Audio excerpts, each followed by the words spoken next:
दोस्तों नमस्कार, Z plus news में आपका स्वागत है। बार काउंसिल ऑफ इंडिया के अध्यक्ष चेयरमैन श्री मनन कुमार मिश्रा ने एक अभूतपूर्व आदेश जारी करते हुए कहा कि नालसरा जो हैदराबाद का जो सबसे बड़ा पूरे देश का सेकंड नंबर का लॉ कॉलेज है, माना जाना लॉ कॉलेज है, तो नालसरा के बच्चों को जो 2026 में वकालत पास करके अब वो प्रैक्टिस शुरू करेंगे, उनको किसी भी स्टेट बार काउंसिल द्वारा रजिस्ट्रेशन न दिया जाए, उनका एनरोलमेंट एज ए लॉयर न किया जाए, एक वकील के रूप में उनका पंजीकरण न किया जाए। ऐसा उन्होंने अभूतपूर्व आदेश दे दिया कि पूरे कॉलेज के बच्चों का जो 2026 में पास आउट कर रहे हैं, उनको किसी भी राज्य से उनका रजिस्ट्रेशन पंजीकरण न होने पाए एक वकील के रूप में। क्यों भाई? क्योंकि वहां पर करीब 450 बच्चों ने कन्वोकेशन में चीफ जस्टिस ऑफ इंडिया के आने पर आपत्ति दर्ज की थी। करीब 450 बच्चों ने यह मुहिम चलाई थी कि चीफ जस्टिस ऑफ इंडिया जो कि वहां पर डिग्री देने जाने वाले थे, नए पास हो रहे बच्चों को, वो एक परंपरा है जो चीफ जस्टिस ऑफ इंडिया जाते हैं लॉ कॉलेजेस में और डिग्री जो उनका कन्वोकेशन होता है, दीक्षांत समारोह सालाना, उसमें जाते हैं। चूंकि माननीय चीफ जस्टिस साहब ने, सीजीआई जो इंडिया के हैं सूर्यकांत जी ने, उन्होंने काकरोच शब्द इस्तेमाल किया था किसी अपने बेंच में जब वो बैठे हुए थे, और पैरासाइट्स यूज किया था कुछ बेरोजगार लोगों के लिए। वो उन्होंने किस संदर्भ में किया, बाद में उन्होंने उसकी सफाई भी दी थी, लेकिन एक जो आम मैसेज गया लोगों में, उसमें ये गया कि भाई बेरोजगार लोगों को, लड़कों मतलब सभी लोगों को काकरोच और पैरासाइट कहा गया, जो कि उचित नहीं है। उन्होंने बाद में सफाई भी दी उसकी। अब वहां के 450 बच्चों ने, जो भी उनको समझ में आया हो, वो लॉ के स्टूडेंट हैं, वो लॉ का एग्जाम पास कर चुके हैं, वो डिग्री लेने जा रहे हैं। अब ऐसे बच्चों को उन्होंने अगर कुछ मांग किया है तो उनका अधिकार, उन्होंने कहा कि हाँ, कन्वोकेशन में उन्हें न बुलाया जाए, और ये मेजोरिटी नहीं है। देखा जाए 450 बच्चे हैं, शायद कहा जा रहा है कि 1400 के आसपास की सीटें हैं वहां पर लॉ की। फिलहाल बच्चे जो कर रहे हैं वो डेमोक्रेटिक राइट है, वो उनका लोकतांत्रिक अधिकार है, वो किसी का भी विरोध कर सकते हैं। कहीं भी संविधान में ये नहीं लिखा है कि चीफ जस्टिस ऑफ इंडिया का पीसफुल विरोध नहीं हो सकता, ऐसा कहीं नहीं है। विरोध करने का हक जो है वो मौलिक अधिकारों में आता है, फंडामेंटल राइट है, जो हमारे 6 आजादी है, जो फ्रीडम्स हैं, उसमें आता है, freedom of speech and expression. अब देखिए, चाहे अपना नंबर बढ़ाने के लिए, या लोगों की नज़र में अच्छा बनने के लिए, या सीजीआई को खुश करने के लिए, या पार्टी में अपने तमाम जो उनके बॉस लोग हैं उनको खुश करने के लिए, क्या सोच करके बीसीआई अध्यक्ष ने ऐसा अभूतपूर्व आदेश जारी किया कि इन बच्चों का रजिस्ट्रेशन या पंजीकरण न किया जाए। आज जानने की कोशिश करेंगे, क्या बीसीआई ऐसा कर सकती है? क्या बार काउंसिल ऑफ इंडिया को यह अधिकार है कि वह उन बच्चों पर रोक लगा दे जो अभी वकील बने भी नहीं है? अब देखिए हुआ क्या है कि सीजीआई साहब खुद उन्होंने बहुत झाड़ लगाई उनको कि बीसीआई का ना इसमें कोई भूमिका है, और न ही बीसीआई को इसमें आना चाहिए, कोई उनका कोई काम नहीं है इसके अंदर। बच्चों का विरोध करना बच्चों का अधिकार है, हमारे, मेरे और बच्चों के बीच की बात है। अगर बच्चों को कोई गलतफहमी हुई है तो उसे दूर करना हमारा फर्ज है। और सबसे बड़ी बात, सीजीआई ने खुद कहा कि विरोध करना एक डेमोक्रेटिक राइट है, विरोध करना एक लोकतांत्रिक अधिकार है, इसको कोई रोक नहीं सकता। अब बात यह करते हैं कि क्या बीसीआई ऐसा कैसे कर सकती है, बीसीआई का उद्देश्य क्या है? तो देखिए, 1961 में एडवोकेट एक्ट आया, एडवोकेट एक्ट 1961, जिसके अंतर्गत बार काउंसिल ऑफ इंडिया के गठन की बात की गई। इसमें 2 टायर है, एक है बार काउंसिल ऑफ इंडिया, इसमें सेक्शन 3 में है बार काउंसिल ऑफ स्टेट, और सेक्शन 4 में है बार काउंसिल ऑफ इंडिया। मतलब प्रत्येक राज्य में एक स्टेट बार काउंसिल होगा, और पूरे देश का मिलाकर के एक बार काउंसिल ऑफ इंडिया होगी। यहाँ पर महत्वपूर्ण बात यह है कि नया जो लड़का लॉ ग्रेजुएट निकलता है और वकील के बतौर वकील वो अपना एनरोलमेंट कराना चाहता है, पंजीकरण कराना चाहता है साधारण भाषा में, तो वो पहली बात तो बार काउंसिल ऑफ इंडिया को ये अधिकार ही नहीं है। ये अधिकार है राज्य बार काउंसिल को, स्टेट बार काउंसिल को ये पावर है कि वही एनरोलमेंट करते हैं। बार काउंसिल ऑफ इंडिया की इसमें एनरोलमेंट में कोई भूमिका नहीं है। बार काउंसिल ऑफ इंडिया तब एनरोलमेंट के किसी भूमिका में आती है जब अगर किसी का व्यक्तिगत application state bar council reject करता है। मान लीजिए किसी का स्टेट बार काउंसिल ने किसी के रजिस्ट्रेशन के एप्लीकेशन को खारिज कर दिया। अब स्टेट बार काउंसिल को खारिज ऐसे नहीं कर सकती, उसको पूरा लिखित में यह स्पष्ट करना पड़ेगा कि किस आधार पर खारिज किया गया है। उसके बाद वह मामला बार काउंसिल ऑफ इंडिया में आएगा और बार काउंसिल ऑफ इंडिया विचार करके जो निर्देश देगी उस पर फिर स्टेट बार काउंसिल काम करेगा। अगर मान लीजिए बार काउंसिल ऑफ इंडिया ने कहा कि स्टेट बार काउंसिल ने जो भी आधार बनाया है वो सही है, तब तो ठीक है, रजिस्ट्रेशन नहीं होगा। लेकिन अगर बार काउंसिल ऑफ इंडिया ने कहा कि नहीं, जो जिस आधार पर आपने इनका एनरोलमेंट रोकने की कोशिश की है वो ठीक नहीं है, इनका एनरोलमेंट किया जाए, एनरोलमेंट होगा, करना पड़ेगा। तो अब यहाँ पे पॉइंट आ गया कि बीसीआई तब आएगी जब कोई इंडिविजुअल मैटर उसके यहाँ जाएगा जहां पर कि स्टेट बार काउंसिल के निर्णय को चुनौती दी गई हो। अब हम बात कर रहे थे एक्ट की, तो 1961 के एक्ट में बार काउंसिल ऑफ इंडिया की जब गठन हुआ है उसमें दिया गया है। तो इसमें क्या है कि पहली बात तो ये है कि ये जो संस्था है बार काउंसिल ऑफ इंडिया, ये उन लोगों के लिए है जो वकील बन चुके हैं। अभी जो लोग वकील नहीं बने हैं या पंजीकरण नहीं हुआ है वो इनके डोमेन में ही नहीं आते, इनके कार्य क्षेत्र में ही नहीं आते बीसीआई के। दूसरा, बीसीआई का मेन काम है वकीलों की नैतिक आचरण, उसमें ध्यान देने की कि उनको किस तरह का कोड ऑफ कंडक्ट पालन करना चाहिए, उनका आचरण क्या होना चाहिए, आचरण संहिता को निर्धारित करना एक तरह से कि एक वकील का अपने क्लाइंट के प्रति, देश के प्रति उसकी क्या भूमिका होनी चाहिए, क्या उसका आचरण होने चाहिए, उसके अपने क्लाइंट के प्रति उसके अंदर कितनी ईमानदारी होनी चाहिए, उसके प्रति वो सच्ची ईमानदारी से उसका केस लड़े, और इस तरह की तमाम बातें हैं जो वकीलों के आचरण से जुड़ा हुआ, कोड ऑफ कंडक्ट से जुड़ा हुआ है, उनके नैतिक मूल्यों से जुड़ा हुआ है।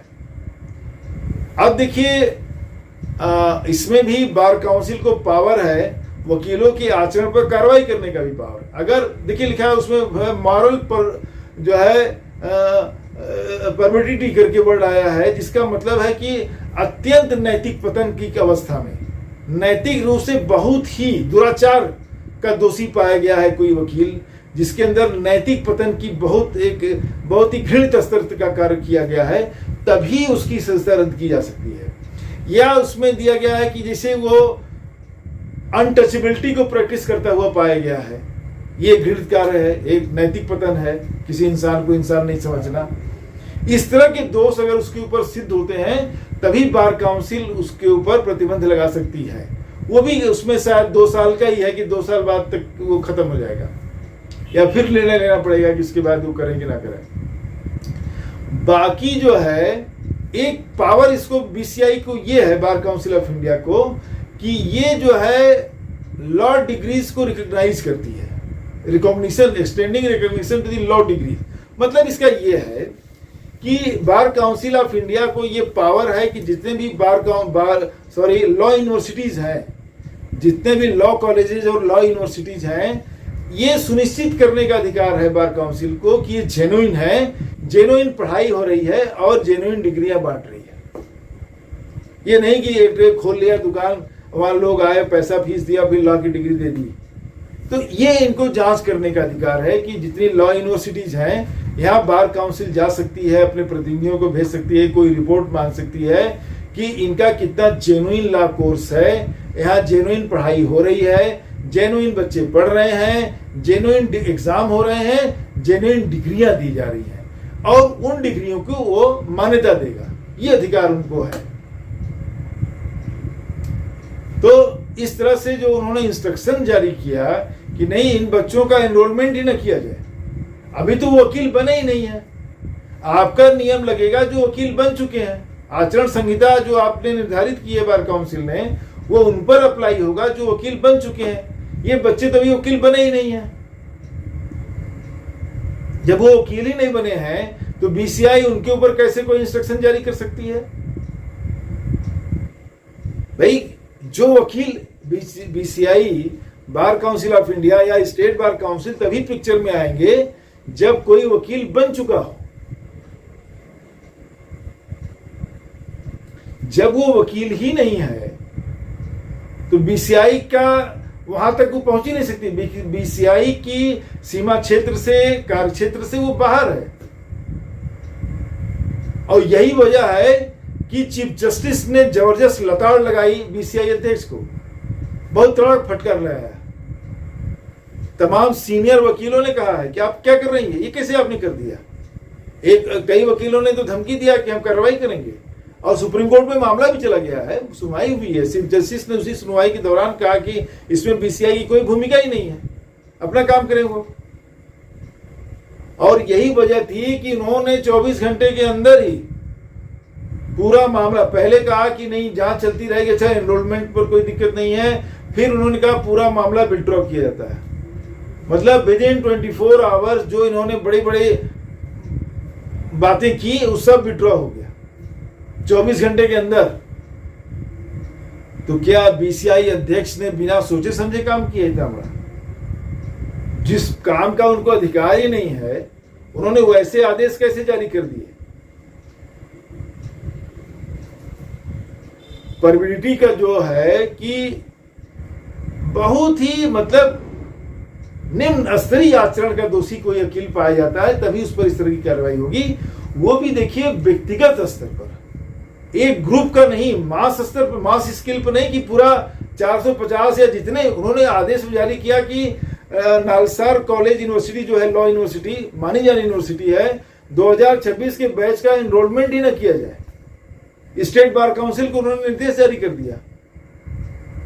आप तो सीधे बात ही नहीं कर सकते हैं किसी के एनरोलमेंट को लेकर के, आपको तो यही नहीं पावर है। आप तो तब आएंगे पिक्चर में जब स्टेट बार काउंसिल आपको भेजेगी कि इस वकील के रजिस्ट्रेशन को हम रिजेक्ट कर रहे हैं या कैंसिल कर रहे हैं, तब उस पर आप एक्शन लोगे। जब स्टेट बार काउंसिल ने कुछ कहा ही नहीं तो आप कैसे एक्शन ले रहे हैं? आपने एकदम ओवर द टेबल आपने उनको इंस्ट्रक्शन जारी कर दिया कि रोक दिया जाए, बिल्कुल जैसे तानाशाही हो। जैसे ये आप यहाँ के जुडिशियल सिस्टम के मालिक हैं और आपने बैठ करके दिल्ली में या कर दिया कहीं भी बैठ करके कि बंद करो इनको, इनका रजिस्ट्रेशन नहीं होगा। अरे चेयरमैन साहब, ये आपकी खेती थोड़ी है, ये बच्चे हैं, ये लॉ करके आए हैं, यंग लॉयर्स हैं, बनेंगे अभी, ये देश के कर्णधार हैं। आप कौन होते हैं कि इतना अधिकार आपको मिल गया कि आपने बस पूरा उन्होंने तो 450 का भी नहीं कहा, पूरे बैच को कह दिया कि 2026 के बैच का एनरोलमेंट ना किया जाए, जांच होगी, जो दोषी पाए जाएंगे और उसके बाद जो नहीं पाए जाएंगे उनका आगे कार्रवाई की जाएगी। आप हैं कौन? आपकी फ्रेटर्निटी में भी आप ही कि भाई बंधु वकालत क्षेत्र के तमाम जाने माने दिग्गज आपका विरोध कर रहे हैं। और सबसे बड़ी बात है, चीफ जस्टिस ऑफ इंडिया ने स्वयं आपका लताड़ फटकार लगा दिया, आपका विरोध कर दिया। आप अपने ही दायरे को नहीं समझ पाए अभी तक, आप कानून को नहीं समझ पाए, या आप संविधान को नहीं समझे, या फिर आपका अहंकार था। ऐसा मानना तो बिल्कुल बेमानी है कि आपको कानून की जानकारी नहीं थी, आपको संविधान की ऐसा तो नहीं कहा जा सकता। बार काउंसिल ऑफ इंडिया के अध्यक्ष हैं, आप लंबा वकालत का अनुभव रखते होंगे, जाहिर है वकालत के क्षेत्र से हैं, तो ये कहना कि आपको कानून की जानकारी नहीं थी, बार काउंसिल का एडवोकेट एक्ट 1961 की जानकारी नहीं थी, फंडामेंटल राइट्स की जानकारी नहीं थी, इन बातों को तो कोई मानेगा नहीं कि आपको इसकी जानकारी नहीं थी।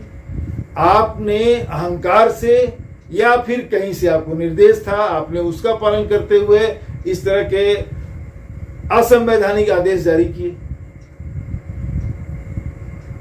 फिर भी आप इतने जिम्मेदार पद पर हैं, बीसीआई अध्यक्ष हैं। हर वकील आपको अपनी समस्याओं के लिए आपकी तरफ उम्मीद भरी नजर से देखता होगा, और आप ऐसा बचकाना आदेश आपने जारी कर दिया, उसको 24 घंटे में आप टिके भी नहीं उस पर, 24 घंटे में ही आपने उसको वापस ले लिया, आपकी भाषा बदल गई।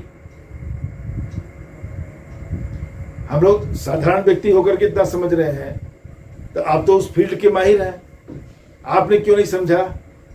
कौन सी आका को आप खुश करना चाहते थे, या किस आका के निर्देश पर आपने ऐसा आदेश जारी किया जिसका कोई आधार नहीं है? अरे वो बच्चे तो एनरोलमेंट के बाद वकील बनेंगे, तब bar council of India, state bar council के रेंज में आएंगे। अभी तो वो स्टेट बार काउंसिल के ही रेंज में के बाहर हैं। आप तो बहुत दूर की चीज है। पंजीकरण का सीधा संबंध स्टेट बार काउंसिल से, आपसे तो है भी नहीं। और बच्चे अभी इनका एनरोलमेंट नहीं हुआ है, जब तक वो तो आपकी सीमा से, आपकी परिधि से बाहर है, और आपने ये आदेश जारी कर दिया। वही बच्चे कल रजिस्ट्रेशन होगा उनका, अब वो आपके वोटर बनेंगे और तमाम नए वोटरों को प्रभावित भी करेंगे। तो सोच समझ के काम किया जाता है। और बड़ी बचकानी सी बात की हमारे बीसीआई अध्यक्ष ने, क्या सोचकर किया पता नहीं। जो भी 24A है शायद उनका सेक्शन 24A एडवोकेट एक्ट का, जिसमें कि सब तमाम दिया गया है आचरण को लेकर के, और सिर्फ मॉरल प्रोबेबिलिटी को ही आधार बनाया गया है। अगर बहुत ही एक्सट्रीम केस में नैतिक पतन देखा जाता है किसी वकील में, तभी उसकी वकालत रद्द की गई। वो भी 60 उसमें है महीनों का, शायद 2 साल का ही है, 2 साल का है शायद, 2 इयर्स का, तो उससे ज्यादा का नहीं है। तो या फिर उस पर विचार करेगा, उतना हमको जो मुझे आइडिया है। तो इस तरह से आपने किया, फिर आप शब्दों से वापस हो गए, आप फिर जो है हट गए वहां से, बैक हो गए विदिन 24 आवर्स। यहाँ तक कि सीजीआई के लिए भी आप शर्मिंदगी बने एक तरह से। आपने सीजीआई के लिए भी उनकी भी इज्जत का ख्याल नहीं किया, और सिंपल बात को आपने बतंगड़ बना दिया। किसको खुश करने के लिए बात समझ में नहीं आई। सीजीआई को खुद कहना पड़ा, आपको डांटना पड़ा कि आप दूर रहिए, आपसे कोई मतलब नहीं है, बच्चों की बात है, ये उनका राइट है, हम देखेंगे। अरे आप जबरदस्ती कूद रहे हो। अब उम्मीद करते हैं कि मामला सब ठीक हो, और बीसीआई जो बार काउंसिल ऑफ इंडिया के अध्यक्ष हैं, उन्हें अगर उनके अंदर कोई नैतिकता अगर हो, तो अब उन्हें पद से हट जाना चाहिए। इतना बड़ा मजाक जो उनका बन रहा है, आज तक किसी का नहीं बना। बड़े बड़े वकील, नामी लोग बीसीआई अध्यक्ष रहे हैं, एक अपनी पहचान छोड़कर वो गए हैं। लेकिन इस तरह से जो मीडिया में आ रहा है, मुझे भी अच्छा नहीं लग रहा है कि भारत के, कभी मैं भी सपना देखता था बहुत बड़ा कि मैं भी वकील बनूंगा, लेकिन परिस्थिति कहीं और ले आई। लेकिन आप जो है इस तरह से गरिमा जो गिरी है इस पेशे की, और अपने ही पेशे के लोग आपको हमलावर हैं, आप पर तरह तरह की बातें हो रही है, सोशल मीडिया में जो हो रहा है। अब बेहतर यही होगा, आप सबसे बड़ी सेवा तो यही कर सकते हैं कि आप बार काउंसिल को मुक्त कर दें। मुझे नहीं लगता कि अब आप वहां पे रहने के लिए डिजर्व करते हैं। अरे बच्चे हैं, कुछ कर रहे हैं, नहीं कर रहे हैं, कोई मारपीट तो की नहीं, गाली गलौज तो किया नहीं। उन्होंने तो यही कहा कि डिग्री हम नहीं लेंगे इनसे, या इनको ना बुलाया जाए। वो भी कॉलेज प्रशासन अभी निर्णय लेता, उसने तो कोई निर्णय लिया नहीं, उसने सीजीआई को रोका नहीं।